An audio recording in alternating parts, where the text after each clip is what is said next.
Hello, I'm Bob the Bookerer, and we're entering that time of the year, the time that I sort of Michael Bublé-like sort of appear out of my slumber and get very, very excited, more than usual, to talk about books, more than usual. And that is, we're about to go into Booker season. We've just had the International Booker Prize. We have just had the Women's Prize, which is soon to announce its winner. And that leaves us as well with another big prize that obviously, as the title of the name of my channel may suggest, is a fairly big and sort of important thing for me, and something I love very, very dearly, and that is the Booker Prize. And so today this is going to be me going over some possibilities that could be on the long list this year, giving some sort of hopes and predictions as well, and just sort of generally getting excited about how many books there are that are about to come out and sort of see. And I'm kind of torn here between being really excited for the idea that lots of books that I've loved already this year might be on the long list and get that extra bit of love, and the idea that I might be discovering tons of brand new books. And so I'm kind of torn because part of me almost wants the long list to appear and it be 13 books that I've already read, just so I can be like, isn't that great? These are wonderful and very deserving. Part of me wants there to almost be 13 entirely brand new books that I've not read at all, and most likely not even heard of.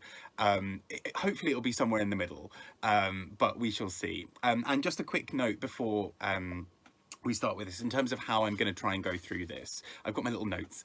I'm going to start off with former winners who are submitted automatically. So that basically means that the publishers don't have to worry about sort of limits with that. And I should add a quick note on that around eligibility. In terms of books that are eligible, so short story collections are not. The same for sort of poetry, plays, anything else. It's basically fiction. And obviously that line is sometimes a bit blurred with some things, but fiction more broadly, it would have had to have been released in the UK between the 1st of October last year, 2021, and the end of September this year, so 2022. Now that can mean that obviously there are books on the list that are not out yet, and that has been sometimes a bone of contention, but that sort of, them's the rules basically. And I should also state at this point as well that publishers themselves have a certain degree of flexibility in some ways about how many they can submit, and that number is essentially the idea that every publisher is allowed one, but that number is topped up for how many books they've previously had in shortlists, I believe. I think it's shortlists, maybe not long lists, in the last 5 years. And so obviously some big publishers have had many, many books in those shortlists for the last few years. Some of them might not have had any, but that means that every publisher in theory can submit one. But yeah, it gets a bit thingy. The only thing as well that I should add on that as well is that obviously where you've got a big publisher like Penguin, that is split into many different sub presses almost, or sort of imprints. So things like Random House, for example, would count separately to some of the other imprints of Penguin. And that can mean that Penguin has lots of sort of books out, but it might be that it almost depends on where they are in terms of the Penguin machine. Very strange word, phrase to say that, but it may sort of depend on that. So I have not put this list together on the idea of kind of counting the sub bits of each imprint, because quite frankly that's a lot of maths and I'm a busy man. I say this after like sort of just faffing around all morning, but in theory, that's the sort of, you could mathematically go through and break it down by that and say, actually Random House has 4 submissions this year, for example. So yeah, let's get into it anyway. And yeah, like I started saying before I interrupted myself, the order of this is roughly going to be former winners who get submitted automatically or can be. Authors who have been shortlisted before, who I think therefore maybe have an extra bit of chance to be shortlisted again, or to be submitted again. Then after that, big books that are outside of that. So that could be brand new debuts this year that have made a bit of a splash. That could be just books that generally have had quite a big sort of following or interest this year. And then indies and wildcards. So books that maybe could be sort of dark horses and kind of creep onto lists as well. And typically because indie presses, although part of the fee is waived for them to make it a bit more accessible for them, it can, you know, indies don't often tend to be on the lists in quite the same number as some of the big presses. And then I'll give some thoughts and predictions and hopes at the end as well. So buckle up and let's get started.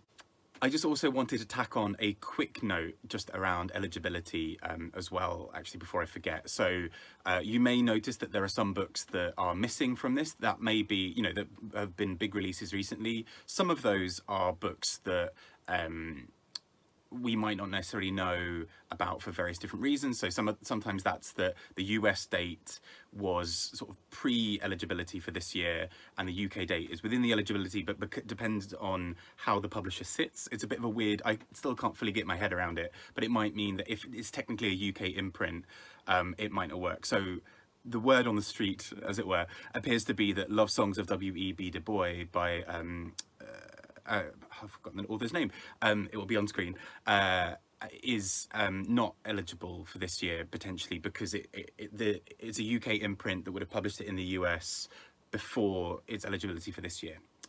Confusing. It might still be on there depending on how they square that circle, but let's see.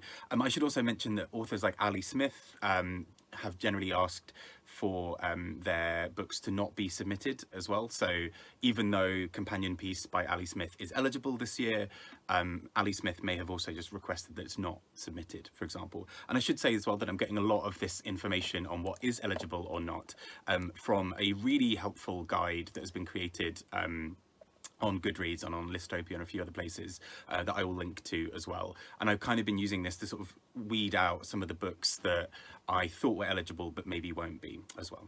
So let's get started. Okay, so let's start with former winners. So the books by these authors are automatically submitted because the author themselves has previously won the prize. Whether we think this is fair or not, this is a different matter, but there we go.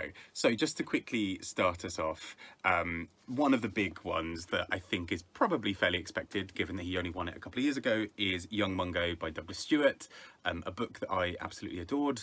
I think this has a really solid chance of being on it. I think it's very strong. I think many of the reasons people would have loved his former book, Shuggy Bane, are probably reasons that they might enjoy this one. It's a bit grittier, it's a bit harder at times, but I still think is incredibly beautiful, and I would be quite surprised in some ways if this doesn't make the long list. I think there are books, there are some other sort of very strong books that could be on this list, but I think Young Mungo is strong enough to still be on that list as well. And I think the fact that it has an automatic submission means that, you know, we know that it's definitely going to be read by the judges. So let's see how that ends up going. There are a few other winners former winners who have released books this year. So we have Julian Barnes with Elizabeth Finch, a book that I had mixed feelings about, but I think, you know, it's going to be automatically submitted. Julian Barnes is one of those authors where I think he's so interesting and so dynamic that sometimes I think he might sort of edge onto the list again just because it is such a unique and interesting book. I just felt like there were quite a lot of passages that could have been quite easily excised, and this book would have been better personally, but I can't deny the quality of his writing in many other ways. We also have Ian McEwan, who's got a book coming out in September, which will again be eligible because Ian McEwan has formerly won, although not for Atonement, which is the book that I always mentally think that he's won for. It's for Amsterdam, which I did love, but yeah, Atonement did not take the win. It was shortlisted. So I think he's maybe a safe bet. I know very little about this book. There isn't too much information out there about it so far, but we shall see. And there's also Marlon James, who won a few years back, and this is Moon Witch Spider King. He wasn't longlisted for his previous book that he's released since Brief History of Seven Killings, which is the book he won for. So the other book in this sort of trilogy of sort of more fantasy based sort of books hasn't made it in the past, so I would be a little bit surprised if it makes it this time, although I have heard that Moon Witch Spider King is really fun and really interesting in its own way as well. I don't know of any other former winners who have books out this year. I may have ignored one really major one, but let's see. So those are overall the winners, and I think from them, Young Mungo's really the only one I can see actually making the long list. Happy to be surprised.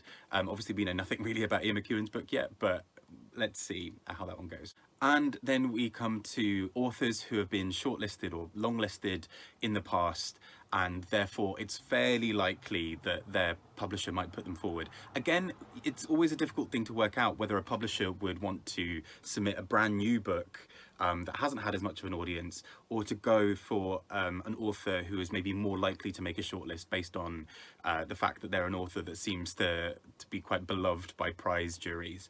But anyway, let's go. And there are a lot for this, so I will try and be fairly quick on some of them, because otherwise this could be a very long time.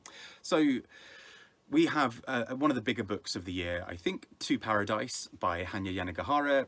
She was shortlisted before for A Little Life, which I think was then beaten by Marlon James. And I believe, if I'm getting my years right, I might be getting it entirely wrong.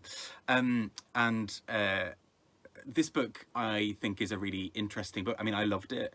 It has a lot to say about pandemics and the nature of disease and illness, and how societies deal with the kind of the collapse of things like, the collapse of society through things like environmental collapse or through pandemics or whatever else. So a very current book in many ways, and I think has a maybe strong shout getting shortlisted or longlisted again. We also have Glory by NoViolet Bulawayo, and she was shortlisted in 2013. So I mean, again, could well be here. I'll go through some of these fairly quickly because there are loads. Mohsin Hamid has been shortlisted twice before, and his new book, The Last White Man, comes out in August, could well be shortlisted as well. We have Otessa Moshfegh with Lapvona, which comes out this month, which has she was shortlisted in the past for another one of her books. I want to say Eileen, and again could be there. The same for Monica Ali with Love Marriage, potentially another one there. And Tyler has been, since she's been eligible as a US author, she has been shortlisted or longlisted a fair few times. I think she's been shortlisted twice, I want to say, and longlisted once. I might be getting that entirely wrong, but she's been there a couple of times. There's also Graham Burnett, who has also been shortlisted before. He is his sort of book that won before is sort of a bit of a crime detective-ish sort of novel, which was a bit of a surprise for that shortlist. So whether that makes it here again could be interesting, but Case Study is his latest book. We have Alison Moore with The Retreat, who was previously shortlisted for The Lighthouse way back in 2004, alongside Monica Ali, who might have been 2003, around the same time. So also interesting to see kind of, no, she was 2007, getting my numbers all wrong. But interesting to see that some of these authors are, potentially eligible again. We'll see how this all looks. Karen Joy Fowler has released Booth this year as well. She was shortlisted a few years back for We Are Completely Beside Ourselves, and again, interesting to see what will happen here. I think Booth has had quite a lot of love around it, it feels, this year, so maybe this is the year that she sort of is longlisted again. We shall see. But kind of fun that there is that potential option. I covered it recently, but Pogue Mahone by Patrick McCabe. He has been shortlisted twice before. This is maybe, I can't tell if this means that the sort of the nature of this book being a bit more out there, I can't tell if this makes this book more or less likely to be longlisted. This is the joy with prizes and the juries rotating out each year. But Pogue Mahone is a 700-page novel told in verse, so sort of told essentially as a poem. And yeah, I don't know if that kind of uniqueness of style is going to make it more or less likely to be there, but I have a feeling it will be submitted regardless, because I think it's quite daring and quite out there, and it's sort of worth taking a bit of a punt on a book like that. We also have Sarah Hall, who was shortlisted a while back, I think again also 2004, and her new novel Burnt Coat has come out this year, and again could well be viable. We shall see. We also have Steve Toltz with Here Goes Nothing. He was shortlisted a while back for a big chunky novel that is sat somewhere over there and that I will eventually get round to, but it is like 700 pages. And we also have Andrew Miller with the Slowworm song, and I've heard some people really enjoy this, and including Roz at Scally Dandling Around the Books, who really loved this. So I'm really keen to eventually get round to this as well. I got this library copy a little bit ago and need to hand it back soon. So we'll be rushing my way through, well, not rushing, but we'll be finding my way to it soon. And I believe, from what I could see, those are formally shortlisted authors who released books this year and could therefore be potentials again. Of those, I think probably we're maybe likely to see To Paradise by Hanya Yanigahara, just because I think it's such a big sweeping novel. I think it says quite a lot. It's quite present. Mohsin Hamid, I think he's such an interesting, clever writer that I can't see him, his book really being too ignored. Whether it makes the long list or not, I think it's going to be a really interesting book, and it sounds like such a current sort of discussion just around race and around identity that I think could be really fascinating. Anne Tyler, I don't know if you can ever really count her out, because she seems to just appear in prize lists quite a lot. I mean, I say that like it's a mistake. Like, she's a very good writer, and has a really beautiful style. But I've seen people enjoy French Braid, her latest, and it could potentially be there as well. And I would then maybe say, from the rest, I would not be surprised if Karen Joy Fowler or Patrick McCabe are one of the other sort of previously shortlisted books that then, previously shortlisted authors who then have a second shortlisting here. So let's see, or third in Patrick McCabe's case as well. But those are some of the releases from former shortlisted authors, and let's go to some of the other books by authors who haven't been shortlisted or longlisted before, but could still be in the running, I think. So a couple of debuts maybe first, a few books that I really enjoyed. The Voids by Ryan O'Connor. I did an interview with him, and I just found so much joy in this book, even though it's quite bleak at times, but it is such an interesting book that looks a lot at essentially Glasgow working class kind of area, and particularly I think what's so strong about this book is its ability to find real redemption and there's a real heart to it. I don't know whether the fact that young Mungo is also in the running might affect its chances, in the sense that they both deal with a sort of strong working class identity in Glasgow. But at the same time, I like to think there's enough space for both of them in a long list, and particularly because I think they both cover it in such different ways. The Voids in some ways feels a lot more about addiction and trauma, and I think that's really powerful as well. So intrigued to see if that makes it there as well. We also have Maddie Mortimer with Maps of Our Extraordinary Bodies. I think I've got that right.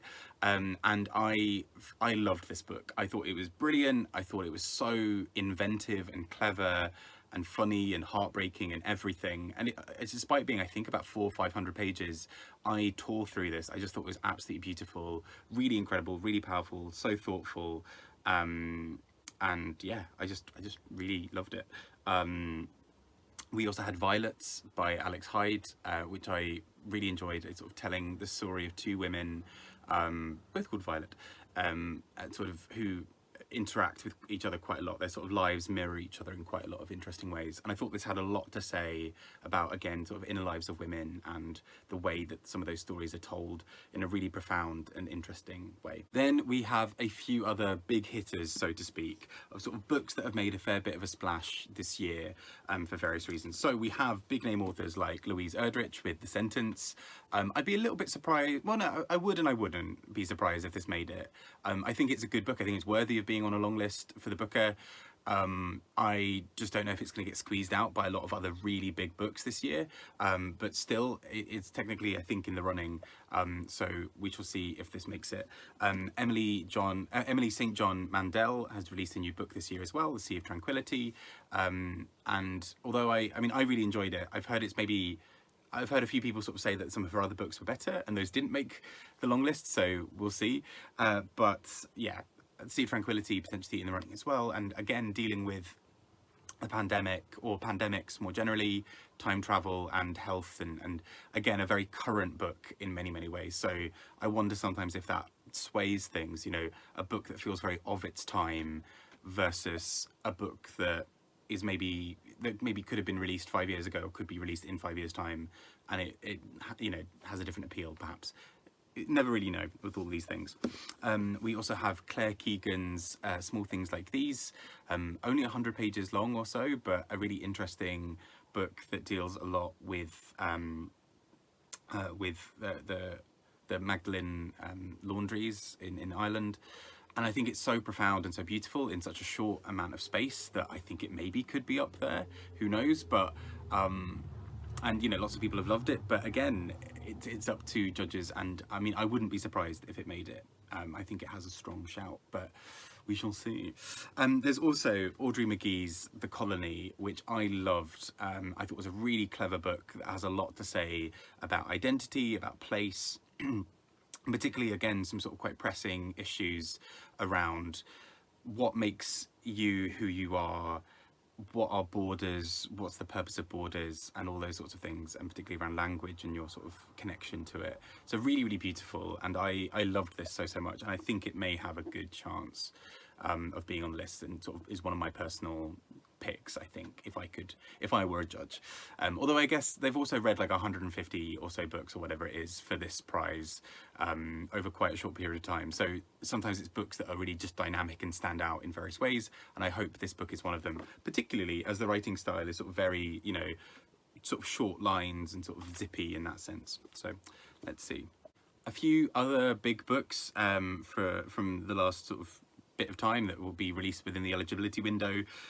Jennifer Egan with Candy House, which, you know, she previously won a Pulitzer for Visit from the Goon Squad. This is sort of a follow-up, and, you know, I think is a very funny, very clever, interesting book in its own way. Whether it will necessarily make a prize a long list is a different thing, particularly for the Booker, which can be quite capricious in its choices at times, but could be interesting, as, for example, is Jonathan Franzen's Crossroads. Again, a big kind of sweeping novel. This sort of feels like it's kind of going for this idea of the big American novel, and sometimes that kind of epic sweep can be something that's so interesting as a reader, and particularly for a prize reader where there's something quite impressive and powerful going on there. Leah Wife is a book that I absolutely adored, by J.W. Thorpe. I thought this was really clever, really looking at King Lear's wife, as the title perhaps suggests, and kind of retelling that story through her. So sort of it feels both like historical fiction, but kind of this inner life of a woman, and these really kind of difficult things around court, and, you know, trying to avoid death at every turn by kind of keeping, you know, making sure that your loyalties are known and seen, and all of those sorts of things. So really beautiful, interesting book. And I think it's the kind of book that could kind of get swept along in a long list in a really good and important way. And I think it should be up there. And we also have a few other big releases by big authors this year. So Patrick Gale's Mother's Boy, which I've not read yet. I've not read any of his before, actually, but I'm meaning to read this soon. I've got the audiobook. And I've heard people love this and just love his style. So I'm kind of keen to look at this myself. The same for Maggie O'Farrell, who also has a brand new book out this year, and that is always good news. So we shall see if this also potentially makes it a sort of historical fiction book again, and could be really, really interesting. Especially as I'm still surprised really that Hamnet never made the long list before, but there we go. And we also have Chouette by Claire Oshetsky, which I just think is so inventive and daring in the way that it sort of tells this story of where the sense of reality is sort of missing. Almost, you know, we slowly lose track on who's the sane one and who's the less sane one, to use sort of very broad blanket terms, in a really interesting, powerful way. So I think potentially this book could be up there, and I would really love to see it up there. I just think it's brilliant as well. And that has mostly covered former winners, authors who have previously been shortlisted or longlisted, and big authors from this year. And that really in some ways leaves some of the wild cards, so the sort of indie authors or sort of smaller presses who may well be in there. A book that I really loved recently was Neil Bartlett's Address Book, and although it kind of in some ways feels like some connected short stories, I think it kind of functions as a novel, so I think it will count in the eligibility in that sense. But I just think this is such a beautiful, sweeping, gorgeous book that made me cry, and I adore it so much. I would love to see it, and particularly for a small press like Incandescent, I think it's really deserving as well. And some other small presses, the sort of the small press that is really punching above its weight, not only in terms of prizes but just in terms of everything, is Fitzcarraldo Press, and two books that they've released this year, Emergency by Daisy Hildyard and Cold Enough for Snow by Jessica Au, I think are both good choices potentially. I can't quite work out which one they might have submitted, if they submitted either of these. The Netanyahu's by Joshua Cohen is not eligible this year, I believe. Although it just recently won the Pulitzer, I think the eligibility dates would have meant that it would be eligible the previous year.